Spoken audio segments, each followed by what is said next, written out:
Hi బాబాయ్, మంచిగా ఉన్నావా? నేనైతే మస్తు ఉన్నా బాబాయ్. నువ్వెట్లున్నావు? మంచిగానే ఉన్నట్టున్నావు తీ. నేను ఎవరో తెలుసా? నేను బాణపిని వాళ్ళ అక్క బిడ్డను. అంటే నాకు ఇంకా పేరు పెట్టలేదు అనుకో. ఇక నీ పెళ్ళం అయితే ముద్దుగా కన్నమ్మ అని పిలుస్తుంది.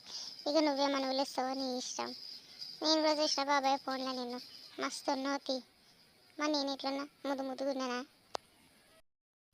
సరే కానీ నన్ను ఎత్తుకొని ఇంకెప్పుడు వస్తావు బాబాయ్? మా పిన్ని అయితే మస్తు ఎత్తుకుంటుంది బాబాయ్. నన్నైతే ముద్దులిచ్చి నన్ను గబ్బు గబ్బులు ఎత్తుంది. జర చెప్పు నీ పెళ్ళానికి. అరే అది చిన్న పిల్ల గట్లా చెయ్యకని చెప్పు. అసలు ఇది నేను బాబాయ్ కన్నమ్మ కన్నమ్మ అని గబ్బులు ఎత్తుంది బాబాయ్ నన్నైతే. సరే కానీ ఏం తిన్నావు బాబాయ్?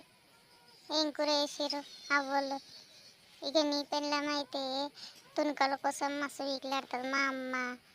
నీ పెళ్ళం మస్తు వీకులాడుతుంది తెలుసా బాబాయ్? మరి ఆడికొస్తే ఎట్లుంటుందో మా పిన్ని.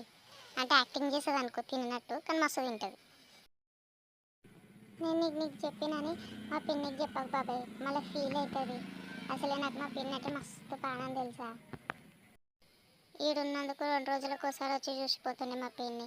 ఇక పెళ్ళి అయినాక ఎప్పుడు వస్తుందో ఎప్పుడు చూస్తుందో.